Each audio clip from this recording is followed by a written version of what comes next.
पिठा तो आपण बहुत प्रकार मिठा खाइथे किंतु केबे चटपटा पोड़ पिठा खाई से भी बिना बिरी चाउल रे। तो बिना बिरी चाउल रे सुजी आ बिरी की नहीं पोड़ पिठा बनइबा।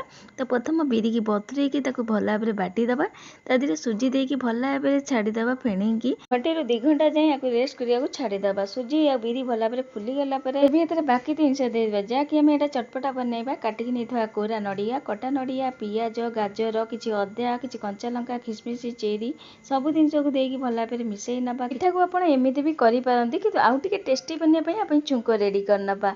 ए पिठार डिटेल रेसिपी आगुरी ही चैनल रे अपलोड अच्छी आपड़ी चेक करपारती।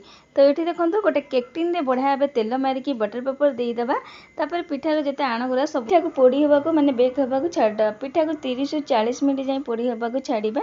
30-40 मिनट पर देखिए मझे छुरी पुरे किसी जदि लगुना जानवे भितर भी बहुत बढ़िया भाव सीझी सारी। गैस को लिभेकी किसी समय छाड़ीदेवे भल भाव ठंडा हाँपाइका। ठंडा है बटर पेपर कौन साइज पिठा को काटी ने आम रेडी हो बिना बिरी चाउल सुजी बिरी मसला पोड़ पिठा बहुत टेस्ट लगे। पिठा खाइबापा निश्चिंत थे बनातु एथर रजरे केमती लगिला कमेंट करेंगे।